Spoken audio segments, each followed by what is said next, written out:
Sounds on 29th would like to thank Hold Please Productions for their support.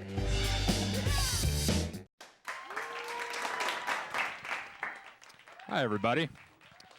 I just moved to Denver, and there was a bearded guy that passed away, so I got the call. The number of beards in Denver falls below a certain point, the governor will declare a state of emergency, so just doing my part. And I'm living in a currently gentrifying area of Denver, which is new to me. I've lived in gentrified neighborhoods, and I've lived in what I've heard called developing neighborhoods, which we who live there know is just the hood. I've lived in the hood. Like, is it gunshots or fireworks kind of hood? Like, I've definitely lived there, but I've never lived in a place where gentrification is just beginning to start. And it's Englewood, Colorado is where I live, which I've heard people call Englehood. And I have been told that that is not a gentrifying area at all.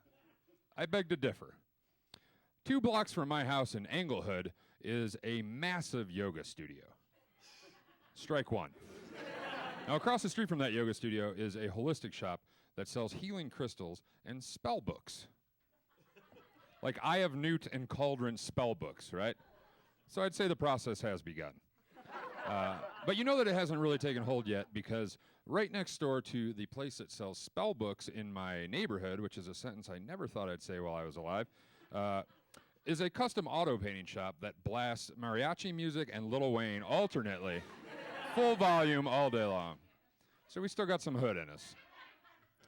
And comparatively, I went to a more heavily gentrified area of the city, and I went into a bicycle shop to get a spare tire, and I witnessed a long-haired dude named Taco dropping off his $1,200 hybrid bike for a tune-up to a hipster kid in a PBR shirt standing underneath a string of Tibetan prayer flags. Yeah!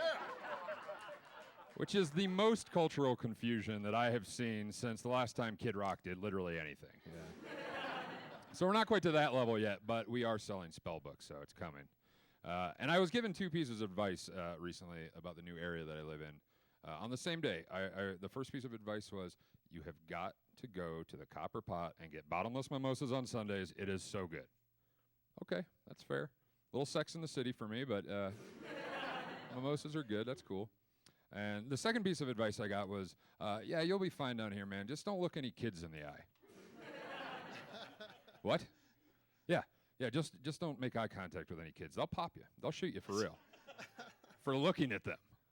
So you're telling me that I can go to a restaurant and listen to Modest Mouse while getting white girl wasted on bottomless mimosas, and then walk outside and stand the very real risk of being gunned down in the streets by homicidal teen gangbangers.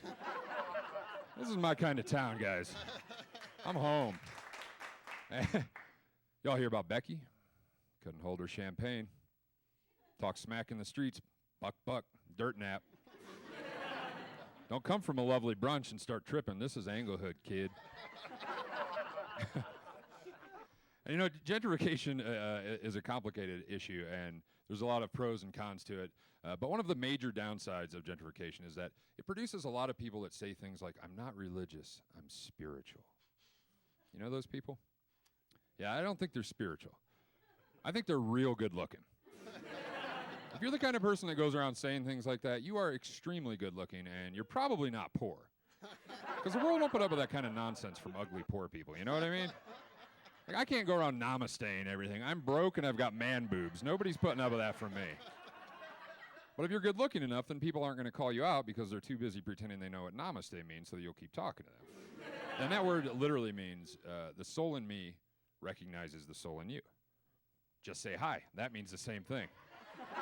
Hi, I'm me, there you are, hi. Same exact thing. But when you say namaste, then the soul in me wants to slap the soul in you. But then I'm not spiritual. Guys, thank you so much for having me. I'm Kyle. Thank you very much.